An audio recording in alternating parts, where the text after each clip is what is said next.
Usiku ule hakuna mtu aliyekuwa ameweza kuamini. Anapigwa risasi mbele ya maadui.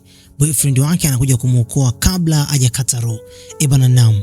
Basi hii hapa ni Korean Odyssey na hii hapa ni episode ya 5. Tunaendelea katika mtanangi huu. Basi jina langu mimi naitwa Melek. Kama unavyoiona hapo upande wangu kulia. Sasa tunaendelea katika kipengele ambacho bwana mkubwa anamaanisha kwamba Juice alikuwa amefika katika eneo la chuo kimoja hivi ambacho hichi chuo pia kina makumbusho.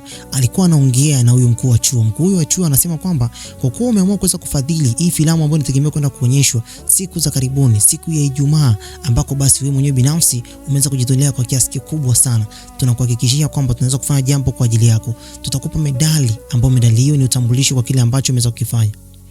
Basi Miss Ma pamoja na Juice watoka pale katika lile eneo wakiwa na furaha sana, wakiwa wanajaribu kuweza kujadili kile ambacho kimetokea huko ndani.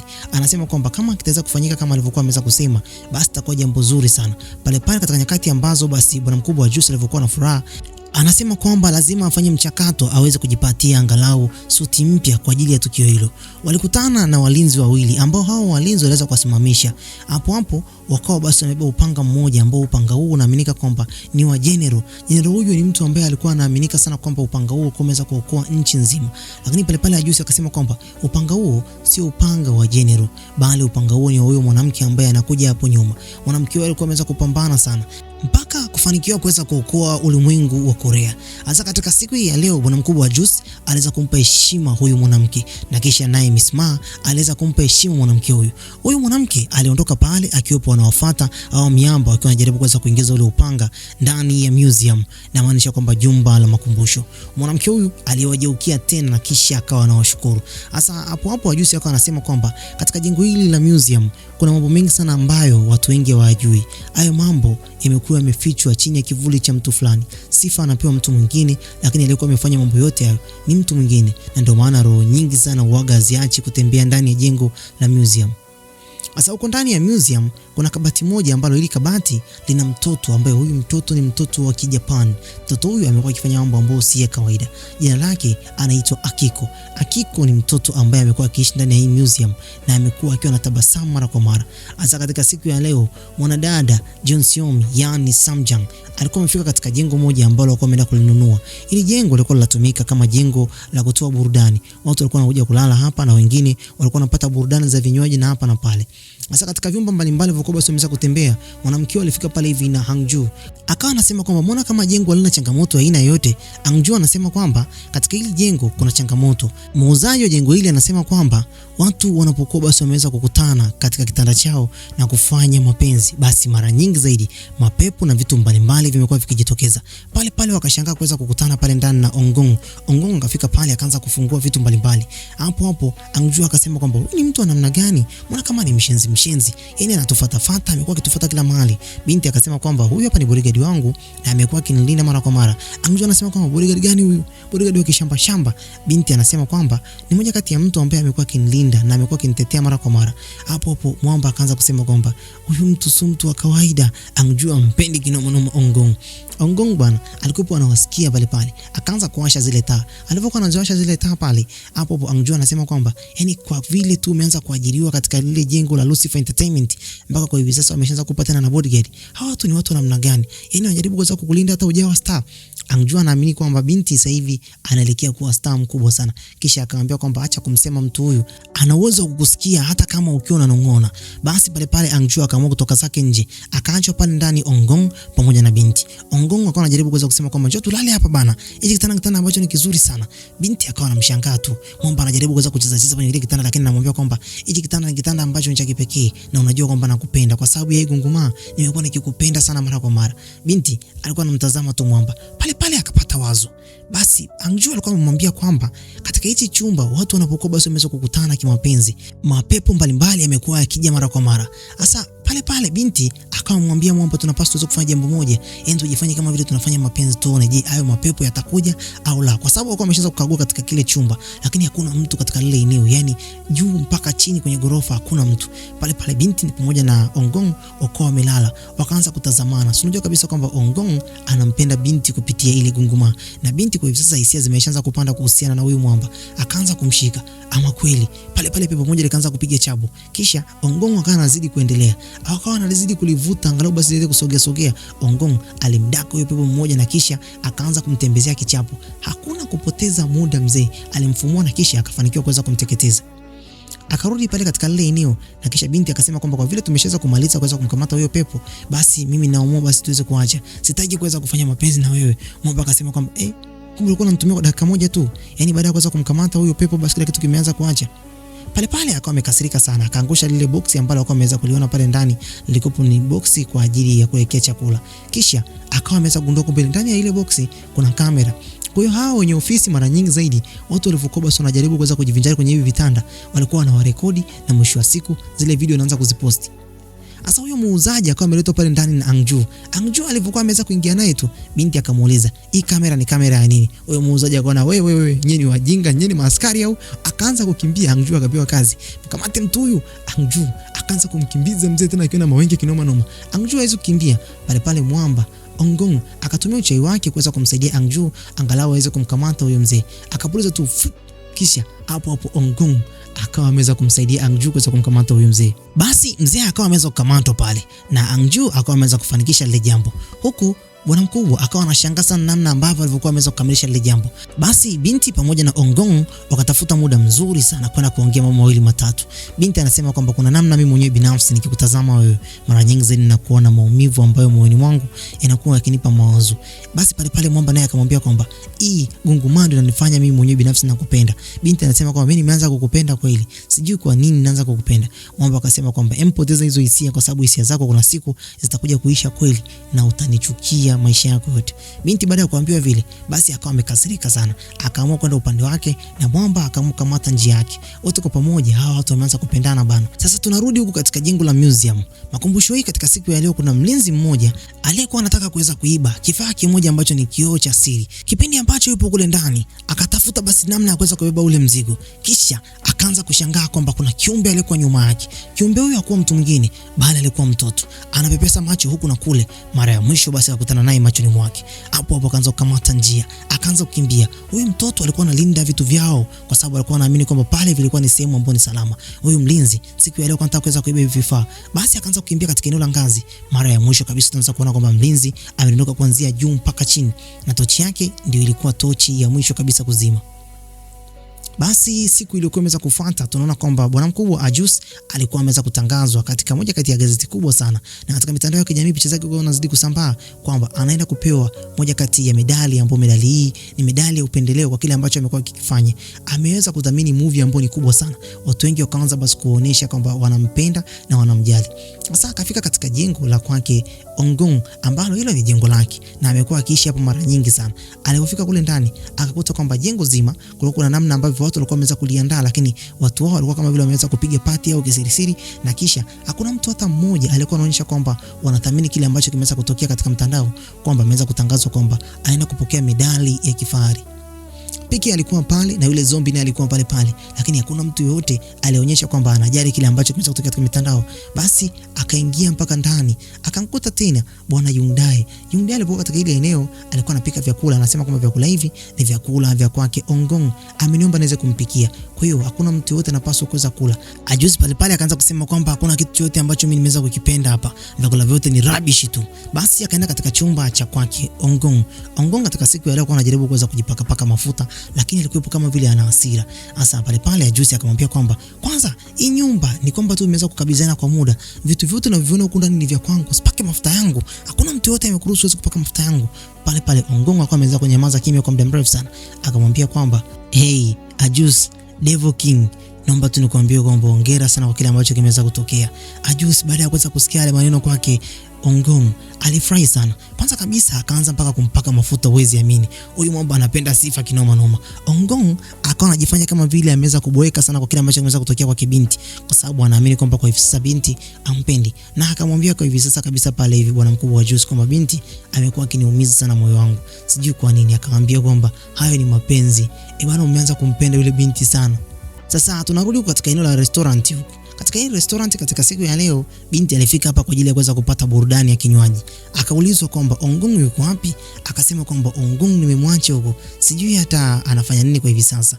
Akaulizwa, kwa hiyo umeshindwa hata kuja naye hapa kuja kujivinjari naye? Hapo binti akasema kwamba Ongong kwa hivi sasa haruhusiwi kunywa pombe. Akasema kwamba kama mtu umpendi ni bora umwambie, na kama unampenda bora umwambie. Kwake yeye mimi naona kabisa kama vile anakupenda. Binti alipigwa na butwaa.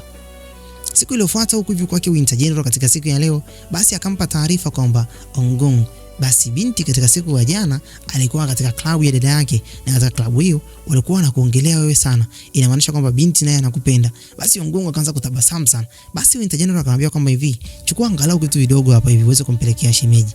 Akampa moja kati ya ice cream. Hii ice cream ni ice cream ya karanga.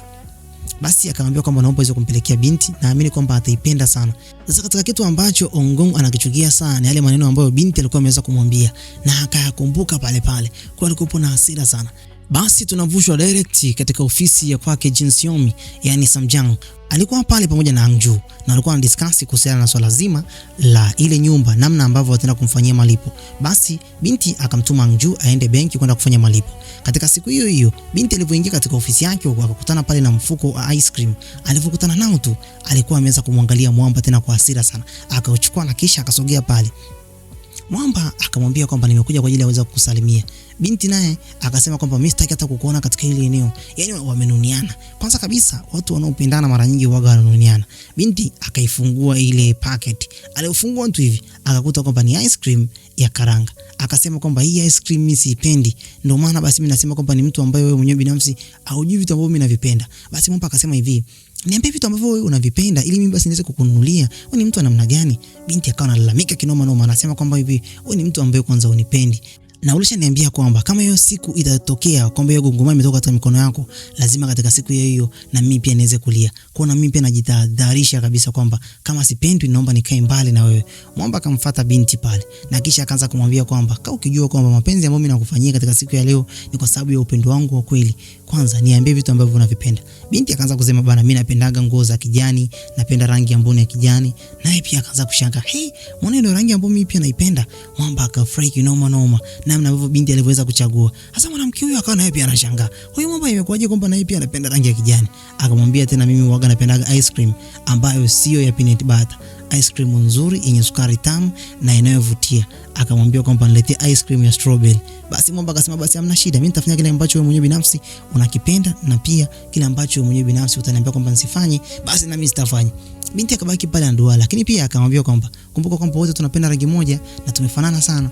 Oya, mawazo yalienda mbali sana. Oya, sio poa. Binti akaachwa pale. Sasa tunaonyeshwa Ajusi yupo katika lile jengo ambalo Ongong hivi sasa analimiliki. Ajusi alipokuwa basi katika ile eneo akawa anashangaa sana kuweza kumkuta yule zombi ameanza kuwasha ile mishumaa, na anasema kwamba nimeambiwa na Mr. Ongong niweze basi kuwasha mishumaa kwa sababu wewe ni mtu ambaye upendi harufu mbaya hata kidogo. Akasema ni kweli mimi huaga sipendaji harufu mbaya, kwa hiyo yani ni vyema zaidi hichi kitu ambacho umeweza kukifanya, na wewe pia unatoa harufu mbaya sana maana wewe ni zombi. Binti akawa anaangalia ile show ya kwake bwana mkubwa, yani Ajusi. Anasema kwamba hii show ni show ambayo pia imeweza kunifanya pia niweze kukumbuka kitu. Binti akamwambia kwamba kuna kitu ambacho nimeweza kukikumbuka, naomba nikwambie hicho kitu, hebu ngoja nikifanye mbele yako. Akamwambia naomba ukae hapo. Binti akaanza kudance. Bwana mkubwa akaanza kuona namna ambavyo binti anavodance. Mbona kama ana dance kitu kinachoeleweka. Akacheza sana, akaweza kufetua pale msamba. Alifetua msamba bana, kumbe bana ameweza kuvunjika tena.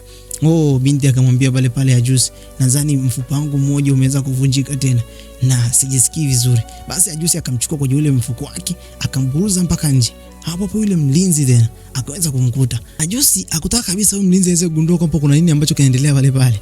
Basi akaanza kumtishia kwamba wewe unaona jinsi ninavonuka, nanuka kikwapa, mimi ni mwanaume. Mlinzi akaamua kuondoka. Mambo gani haya tena? Kwa Ajusi akamchukua huyu mwanamke na kisha akampeleka katika ofisi yake. Katika siku ya leo akampa Mabu energy. Hii ni energy yenye nguvu kubwa sana. Binti pale akawa anamshukuru sana bwana mkubwa. Acha katika nyakati hizo basi pale akaweza kufungua ule ukuta wake wa siri. Alipofungua tu ule ukuta, picha ya yule mwanamke pale ikaweza kujitokeza. Basi pale zombie, yani inamaanisha kwamba Junsera akaweza kumuuliza pale Ajusi, huyu ni nani? Ajusi akaanza kusema kwamba huyu ni mtu ambaye ninampenda sana, nimekuwa nikimuelewa sana, ni mtu ambaye ni wa kipekee sana katika maisha yangu, lakini watu wengi huaga na muitaga Mother Queen. Ni mtu ambaye ameweza kufanya mambo mengi sana kwa kipindi cha nyuma. Sasa huku kwake Mr. SA katika siku ya leo alikuwa anaongea na huyu dada yake The Winter General. Mr. SA anasema kwamba ipo dhahiri kabisa kwamba Juice kwa hivi sasa anatamani kuwa Mungu na anatamani kuwa mtu mkubwa sana ili basi angalau aweze kumrudisha mtu ambaye anampenda. Pale huyu dada yake Winter General anasema kwamba itawezekanaje? Mr. SA anasema kwamba endapo kama Ongong ataweza kusababisha vurugu za aina yoyote, basi Juice lazima aweze kufanikiwa kuwa Mungu. Sasa tunaonyeshwa kwamba katika jengo ambalo basi wanategemea kwenda kuonyesha ile sinema, yani ile filamu, basi binti yani Mrs. Ma aliweza kupelekwa katika ile eneo, akaonyeshwa kwamba hapa ndipo watu ambako basi wanaenda kukaa na wataonyesha filamu, ambapo filamu hii imeweza kudhaminiwa na Juice na itaweza kumfanya mwamba aende kuwa mtu mmoja bora sana. Akapelekwa katika chumba ambacho basi chumba hichi ni chumba kile cha museum, kumbukumbu za vitu vya kale. Akapelekwa katika kile kioo. Hichi kioo ni kioo ambacho kinaaminika kwamba ni cha mwanadada mmoja ambaye katika kipindi cha nyuma alikuwa basi anaishi huko Japan. Walipofika pale, huyu mkuu akaweza kupewa taarifa pamoja na huyu bodyguard kwamba kuna mtoto ambaye alikuwa ameweza kuonekana katika ile eneo na mmoja kati ya mlinzi ameshaweza kufa. Huyu mzee anasema kwamba haiwezekani. Principal anasema hivyo. Akaambia kwamba ukiangalia katika hicho kioo kuna jambo baya sana linaweza katokea. Mzee alipoacha katika ile eneo pale mwenyewe, baada ya kuweza kumfukuza yule mfanyakazi, akaanza kuangalia. Kisha hapo akaanza kuona vitu ambavyo si vya kawaida. Mara aone mtu nyuma yake, mara aanze kushangaa huku na kule, akarudia tena kwa mara nyingine. Hapo mtoto akaweza kujitokeza. Huyu ndo akikoba na anasema kwamba yeyote yule ambaye atagundua mimi nilipo lazima aweze kuuawa. Basi akamuua pale principal. Katika nyakati hizo aliweza kufika pale Miss Ma akamwambia kwamba acha. Alipomwambia tu acha, Miss Ma akamwambia mtoto mdogo, unafanya mambo ambayo si mazuri hata kidogo. Akamtazama, akamuuliza tena, unafanya haya kwa sababu gani? Hapo mtoto mdogo huyo akaweza kupotea. Sasa Miss Ma akawa anatoka nje katika ile eneo la corridor. Nyakati hizi kwa nyakati za giza kabisa. Akaanza kutembea akafika mpaka katika eneo basi la sinema. Ghafla akamwona mtoto ameingia katika ile sinema, yani ile filamu ya mwaka 1930. Hapo alizidi kuchanganyikiwa. Akafanya mchakato wa kwenda kumwambia Juice kwamba yule mtoto aliyekuwa basi anaaminika kwamba yuko katika ile jengo la museum basi ameweza kuingia katika ile filamu.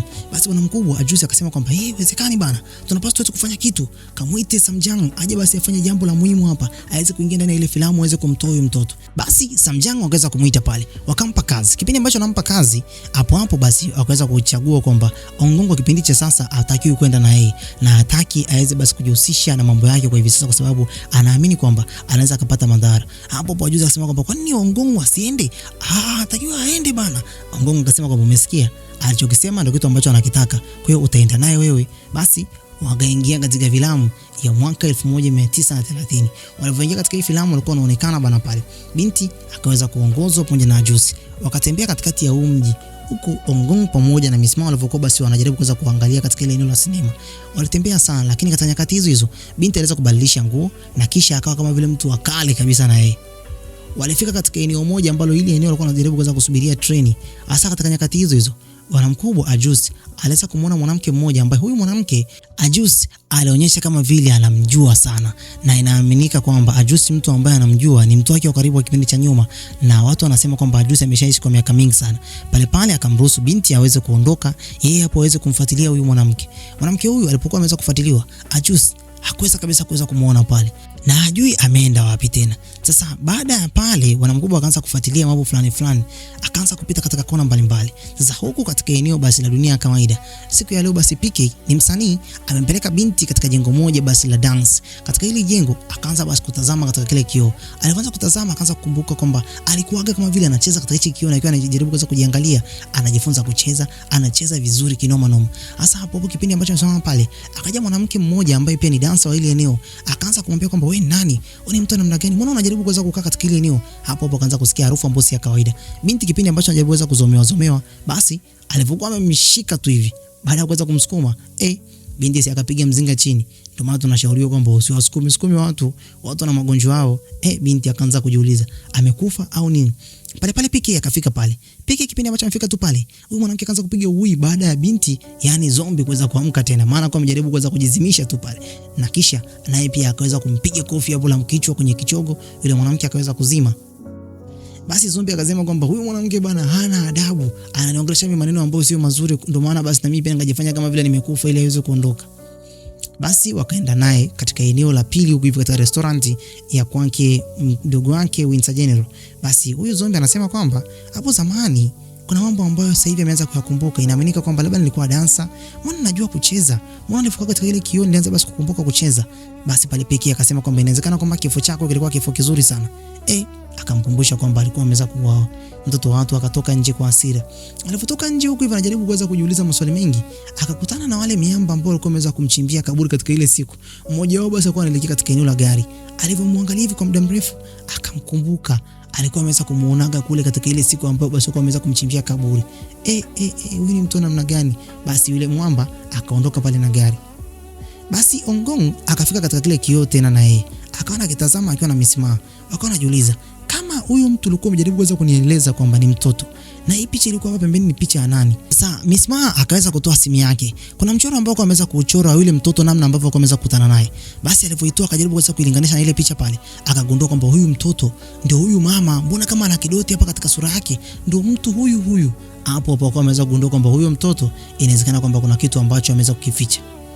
Basi huku tunamuona kwamba Samjang alikuwa amefika katika jengo moja ambalo katika ile jengo basi linaaminika kwamba ni eneo ambalo linaitwa Red Kimono. Hapo alipokuwa amefika pale, basi akaanza kuulizia kwamba namuulizia mtoto ambaye anaitwa Akiko. Akaambia kwamba Akiko yupo kwa anacheza kujificha, yani hide and seek, kombolela. Sasa katika siku hiyo kulikuwa pia kuna kitu ambacho kunafanyika katika ile eneo. Kulikuwa kama vile kuna maadhimisho ya kitu fulani. Samjang alipofika pale, akawa anajiuliza sana maswali mengi. Kweli niingie ndani? Akaomba kwamba aende zake chooni. Sasa ghafla kipindi ambacho anaelekea huko chooni, akaweza basi kumuona yule binti anapita vup, anamuita Akiko, anapita tena vup. Akafika basi katika eneo kabisa la nje, akawa anajaribu kuweza kumfuata huko juu katika eneo la mwisho kabisa. Sasa tunaonyeshwa kwamba katika kipindi cha zamani kidogo, huyu mwanamke alikuwa naye pia katika eneo la barabara, amekosokoswa na gari. Kumbe bwana alikuwa na plani ya kuweza kufanya jambo ambalo si la kawaida. Ameandaa kisu chake pale, kuna mtu ambaye alikuwa anamsubiri. Mikono yake ilikuwa inatetemeka sana.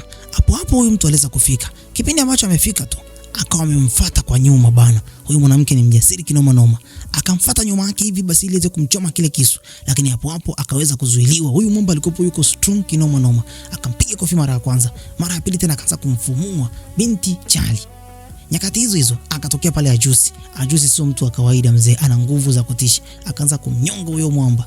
Mwamba alipokuwa basi ananyonga kwa nguvu sio kwa kawaida, anamuuliza kwamba wewe ni nani? Wewe mpumbavu ni nani? Huyu mwanamke akawa analalamika, anasema kwamba huyu mwamba alikuwa ameweza kumuulia watoto wake pamoja na mume wake. Sasa inawezekana kwamba mume wake ndio Ajusi. Hebu ngoja tuendelee, tutaje kugundua tu.